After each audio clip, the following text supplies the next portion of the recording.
Hey everybody, guess what I'm making today? Usually I'm doing some kind of really nutritious homemade soup, but in troubled times like this, you gotta go for peanut butter eggs.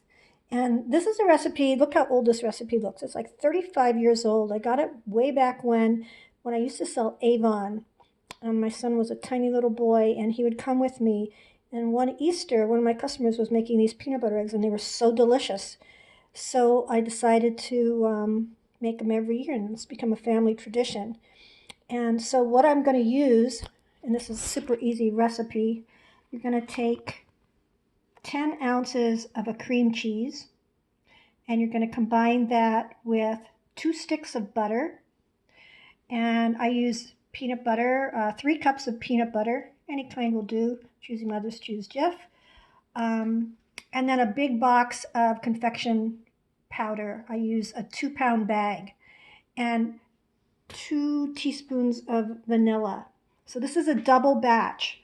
So as you can see, the single batch, and this is from a long time ago, a half a cup of chiffon margarine. I would never ever use margarine. So I use butter, 5 ounces of cream cheese. So I doubled that and I used 10.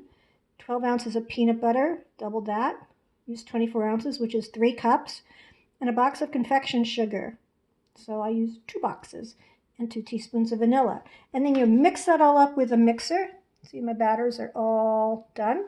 And it looks like this. So you'll mix it up and it'll get a real moist consistency. And you're going to just roll it in a little ball. And then you're going to put them on a baking pan. So there's my peanut butter eggs. I put them in a glass pan and then I put them in a freezer for a whole bunch of hours until they get really frozen solid. Cover it up so it doesn't get freezer burn. And then tomorrow, I'm going to take the frozen eggs.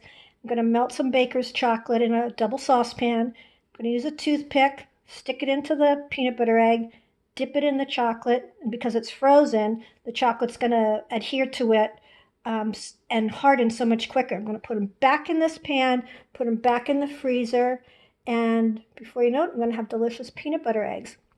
And although we probably aren't going to be sharing Easter with our family like we're supposed to, but hey, sometimes you don't want to be with a lot of your relatives. So this is a good chance to make them for yourself, put them in the freezer. They're going to last for months, but you're probably going to want to eat them all up way before that. This recipe is also in my book, The Inspired Apron, A Recipe for Life. And just staying with family traditions is super, super critical at this time of year. It really feeds our soul more than it feeds our belly. So give it a shot. You're going to love them. Bon appetit!